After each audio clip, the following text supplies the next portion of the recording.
let's wrap things up with a bit of personal development. Sure. We just talked about some tools that we use at our agency on a daily basis, and we use a lot of them. One of the problems with these tools is that new ones come out so quickly that we might see them, but we don't really have time to test them, to experiment with them, and ultimately put them in place. So even if we find a tool that we think could be really interesting, there is that backlog of time that we need to try to figure out if it's worth it. Hypothetical, we have 1 week off, which it's not going to, that's a hypothetical, Ian. It's a hypothetical. But let's say we take a week off for personal development, and we can spend some time learning about a new tool. What tool have you seen out there, or maybe you use but you don't quite know all the features yet? What would that one tool be that you would be like, I would spend some of my time figuring this thing out because I think it would really benefit me? Yeah, I think for me it would be Midjourney. Midjourney is obviously not new. It's been on the scene for quite a while, although they are iterating on it all the time. But yeah, I think it's one of the tools, the AI tools, that I've never really used, and that's partly just because it's all done through Discord, and Discord is not a tool that I particularly use, so it feels like learning two separate things at the same time almost to get into it. But from what I read and hear, Midjourney is still one of the best options when it comes to image generation. And just because it's not one that I've ever used, I've used a few others like DALL-E and Leonardo.ai, but I haven't used Midjourney, and for that reason, I think it would be something I'd like to try. Might not take me a week to learn how to use it, probably wouldn't. It might be something you'd learn in an afternoon, but then just having some time to experiment with prompt generation, like writing prompts to see what it generates and things like that, I think having the time to sit down and really dedicate to that would be quite an interesting experience. So if you could wrap up the learning part of it in a day, you get the rest of the week to do that. That's the way I look at it. But I think that's an interesting one. And, we've talked about these tools even just today about, would it replace the creativity of a human? I think, and, a tool like that, it would just be interesting to learn so you know how to use it, and maybe you can use it as inspiration, or you're trying to tell somebody, I want this thing to look like this. Oh, make it look kind of like this based on some of the prompts I gave this tool, or work off of this as a bit of a template, if you will. Absolutely, yeah. I think it's a great tool for those kinds of things. Like, for example, I can't use AutoCAD, or I can't do certain things with other software. Like, I'm fairly competent with Photoshop, but there might be a specific thing I want to do that I don't know how, or can pass off to someone else and just say, here's your guide, go and make it the way, go and create it, but make it look kind of like this. And I think that would be a good starting point. Much easier than describing it or trying to like hand draw it yourself on a piece of paper and sending someone off on a wild goose chase to build. That's old school. What's in your head? Yeah, exactly.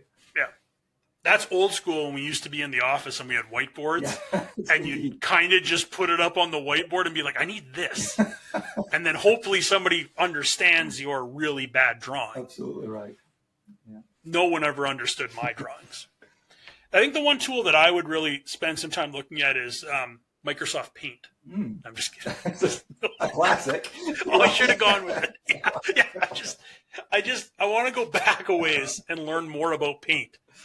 I know there's AI tools out there now, but I just need that classic paint stroke, brush stroke drawing. That's really what I'm going for. No, in all seriousness, there's a tool that Duncan, who's normally here, uses. Yasher on our team is testing right now too, called Make.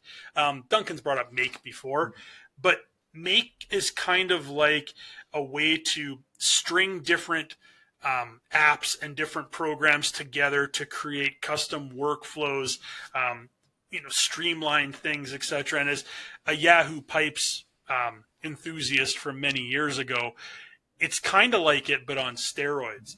But it's really interesting to see some of the possibilities there, where you could say, scrape this database for people that match this. And then once you get those people, put them into a Google Sheet, and from there, create something in ChatGPT to match the needs of these people, and then send it over to my Gmail, and it's crafted an email. Like things, it's setting up those types of workflows that would allow somebody to be able to do a lot more things quickly. without having to manually go and find data and parse data, etc.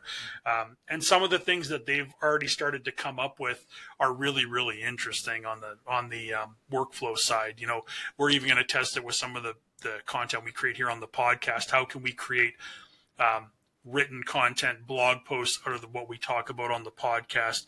If we wanted to have a blog post talking about which Star Wars movie is the best of all time, how could we use Make to string a couple of tools together to be able to produce that based on what we said? So to me, that would be definitely a tool I think that would take like the full week to learn. Yeah. There's a lot to it.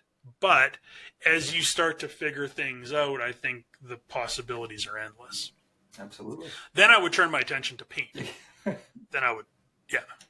Were you ever a paint guy? Like, you're creative. You can use Photoshop. For a guy like me, I can't use Photoshop. It's just straight up paint. Yeah, I've never really learned to use paint. I think you have to be able to be artistic to use paint and make something good from it. I agree with that. That's maybe why I use it, because I'm so artistic. I heard the other day, and I never knew this about paint, but I heard the other day that if you click once, hold down shift and use the arrow keys, you can use it like an Etch-a-Sketch. And it just draws straight lines while you're holding shift. I've never tested it. I don't have a PC anymore. I'm on a Mac now, so I can't test it. But maybe you can test it and see if this is a true story. I'm going to be testing it the second we get off here.